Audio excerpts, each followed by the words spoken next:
କିଛି ଦିନ ହେଲା କେନ୍ଦୁଝର ଜିଲ୍ଲାରେ ଗୋଟେ ଗ୍ୟାଙ୍ଗ ମାନେ ପେଟ୍ରୋଲ ପମ୍ପକୁ ଯାଇ ସେମାନେ ଗାଡ଼ିରେ ପେଟ୍ରୋଲ ପକେଇବା ସଙ୍ଗେ ସଙ୍ଗେ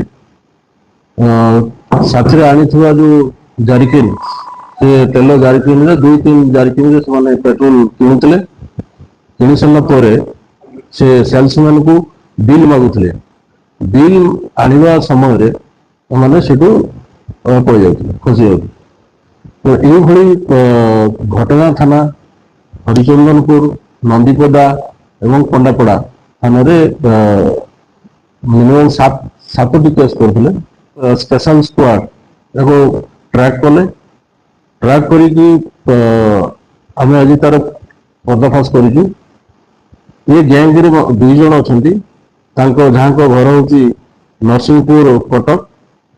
ସେମାନେ କେନ୍ଦୁଝର ବ୍ୟତୀତ ଓଡ଼ିଶାର ଭଦ୍ରକ, ବାଲେଶ୍ୱର, ଢେଙ୍କାନାଳ, ଦେବଗଡ଼, କଟକ ଡିଷ୍ଟ୍ରିକ୍ଟ ମଧ୍ୟ ବିଭିନ୍ନ ଜାଗାରେ এই କ୍ରାଇମ୍ କରିଛନ୍ତି।